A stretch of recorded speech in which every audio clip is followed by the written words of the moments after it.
रैयत क्रांति संगठन के नेता और पूर्व कृषि राज्य मंत्री सदाभाऊ खोत ने एनसीपी अध्यक्ष शरद पवार की कड़ी आलोचना की है। मराठा और ओबीसी समुदाय के लिए आरक्षण को लेकर खोत ने शरद पवार पर निशाना साधा।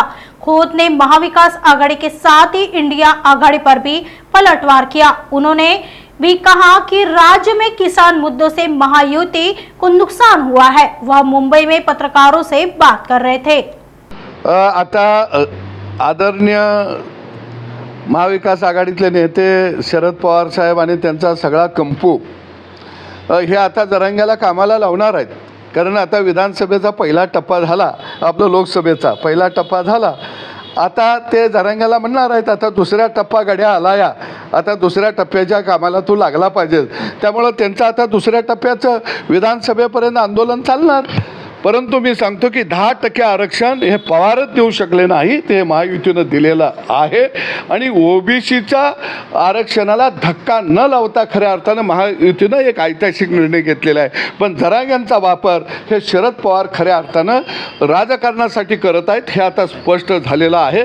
आणि एक मी शेतकरी नेता म्हणून सांगेन की शरद पवारांनी शेतकऱ्यांचे प्रश्न धुळीला मिळवले आणि जातीचे प्रश्न पुढे काढले स्वतःच्या राजकारणासाठी।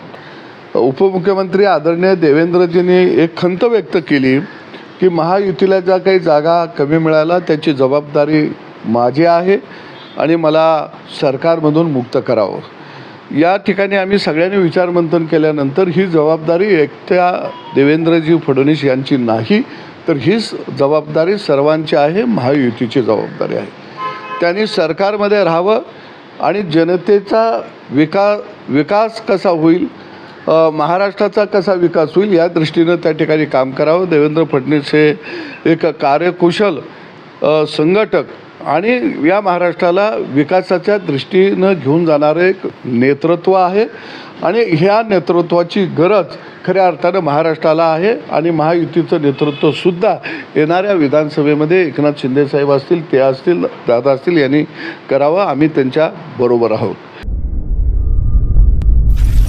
नागपुर समय, गली से दिल्ली तक।